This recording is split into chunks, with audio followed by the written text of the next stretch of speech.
آج کا جو ہمارا ٹاپک ہے وہ ہے تمویل خاسر کے اثرات کو کم کرنا۔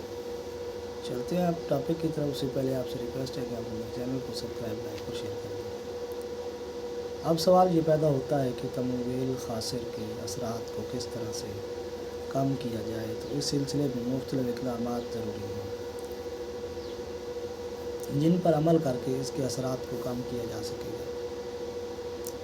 یہ اقدامات درج ذیل ہیں۔ ذرائع کا بہتر استعمال، ملک کے ذرائع کا بہترین استعمال کیا جائے اور خسارے کی سرمایہ کاری کو صرف پیداواری مقاصد کے لیے استعمال کیا جائے۔ ضروریات زندگی کی رسد پر کنٹرول، قیمتوں میں اضافے کے رجحان کو روکنے کے لیے ضروری ہے کہ ضروریات زندگی کی قیمتوں کو مقرر کر دیے جائیں اور حکومت ان کی فراہمی یوٹیلٹی سٹورز، راشن ڈپو وغیرہ کے ذریعے کرے تاکہ وہ کم قیمتوں پر لوگوں کو مہیا ہو سکے۔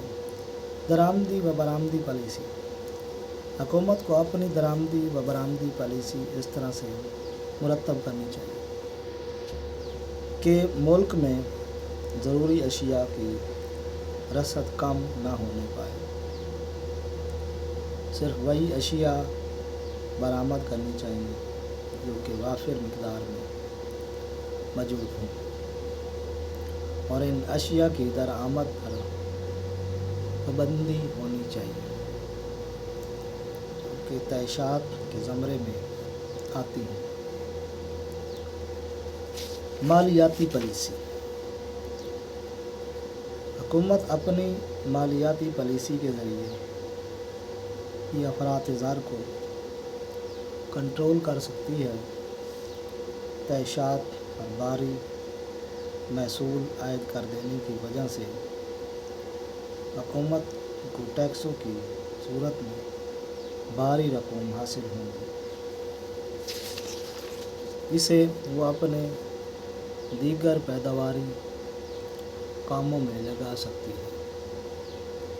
اس طرح سے حکومت کو اپنی آمد و خرچ کی پالیسی اس طرح سے مرتب کرنی چاہیے کہ زیادہ سے زیادہ خرچ پیداواری مقاصد کے لیے کیا جائے اور غیر پیداواری اخراجات سے اجتناب کیا جائے۔ 1947 میں جس وقت پاکستان مرز وجود میں آیا، اس وقت اس کی معاشی حالت نہایت خراب تھی۔ معیشت زرعی، صنعتی، تجارتی، مواصلاتی، بینک کاری، غرض یہ کہ ہر لحاظ سے پسماندگی تھی، کیونکہ ہندو ذہنیت یہ نہیں چاہتی تھی۔ آج تک اتنا ہی، نیکسٹ ویڈیو ملتے ہیں۔